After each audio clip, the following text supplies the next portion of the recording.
We're back with another installment of the Project Management Guide. This time we're looking at number 4. This time we're going to cover the Kanban framework that's used under the Agile umbrella, and we'll go over some of the details of it. But to be honest, it's not too different from what we've discussed so far, so this will be a relatively quick video. But let's go ahead and get started.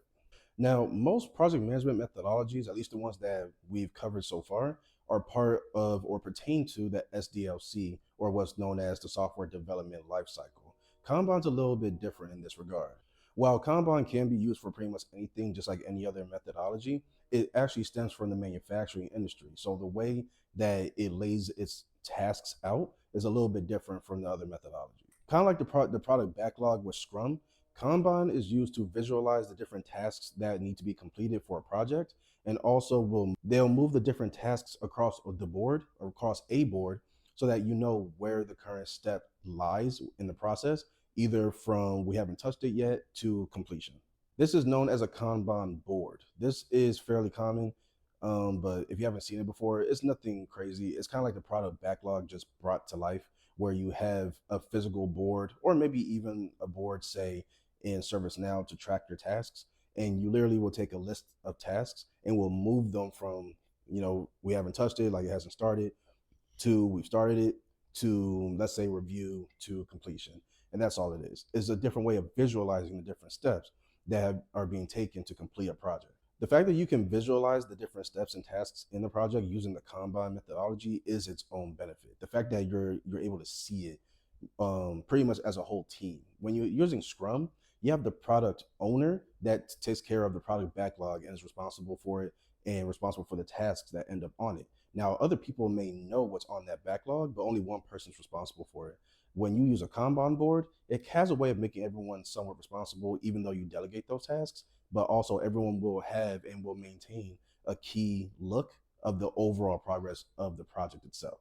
Another benefit is that it limits WIP, or work in progress. So the way that I learned about WIP initially, when my first big boy job was in a warehouse, and of course you have the different conveyor belts and things, and you're moving work, to the stations. But so there will always be a space where we could put pallets of work or products and things that we're trying to move, and we will set them at the end of the stations so that instead of constantly the people stowing or picking or whatever it is they're doing, constantly leaving their stations to get more work, instead it would be waiting for them right there, and we could keep it moving nice and smooth. So this is kind of another version of that, just applying more to a tech concept for the sake of this channel. Scrum, again, works in usually 1 to 2 weeks, 1 to 2 week sprints, but it can go as long as 4 weeks, maybe even longer than that. But the longest I've ever heard is a 4-week sprint. Kanban is a continuously progressive methodology. There are no sprints. This is why everyone needs to have a key, or rather have a consistent view of the overall status of the project, because there's never going to be, hey, within this 2-week window, complete this, this, and this. It's just, we need to get this done. Here are the steps that we need to do, that once we get all these steps completed, the project itself will be completed upon review, and we have the green light to push it into the market or whatever it is you're going to do with it.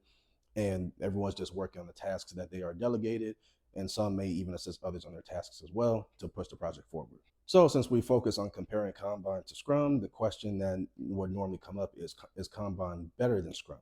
This is, again, pretty much a matter of preference. There is no right or wrong methodology. There are certain methodologies that are more suited for certain projects, but when it comes down to it, how you want to run your team, how you want to own up and fulfill the tasks that the stakeholders are going to send your way, not only when the project begins, but also as the project continues to progress and you have to adapt.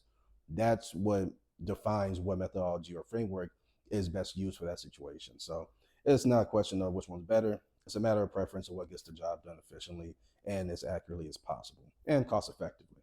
So yeah, I'm gonna go ahead and leave it there, guys. I hope this was helpful and have a good idea of what Kanban is. Told you there's already a good amount of overlap between other stuff we discussed, so wasn't too much new information here. If you have any feedback for me, go ahead and throw that to share that with me in the comment section below, and I'll see you guys in the next one.